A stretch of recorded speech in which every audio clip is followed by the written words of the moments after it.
ಹೆಸರು ರಂಗಮ್ಮ ಮನುಷ್ಯಮ್ಮ. ನಮ್ಮ ಅಣ್ಣವ್ರ ಹೆಸರು ಒಂದು ನಿಮಿಷ ಸ್ಟಾರ್ಟ್ ಮಾಡಿ. ನನ್ನ ಹೆಸರು ರಮೇಶ್. ನಮ್ಮ ತಂದೆ ಹೆಸರು ತಿಮ್ಮಪ್ಪ. ನಮ್ಮ ತಾಯಿ ಹೆಸರು ಬಸಮ್ಮ.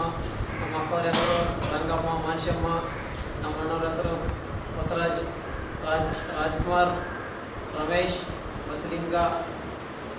ನಮ್ಮ ತಂಗಿ ಹೆಸರು ಗಂಗಮ್ಮ ಗೌರಮ್ಮ. ನಮ್ಮ ತಮ್ಮನ ಹೆಸರು ಹನುಮಂತ.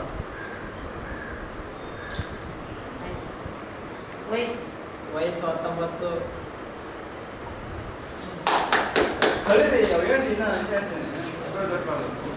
ಜಿಲ್ಲಾ ರಾಯಚೂರು ತಾಲೂಕಿಗೆ ದುರ್ಗ ಪಕ್ಕ ಹಳ್ಳಿಯಲ್ಲಿ ಕೋತಿಕೊಂಡಿಂದ ಬಂದಿದ್ದೀವಿ. ಕಲಿಬೇಕಂತ ತುಂಬ ಆಸೆ ಇಟ್ಕೊಂಡು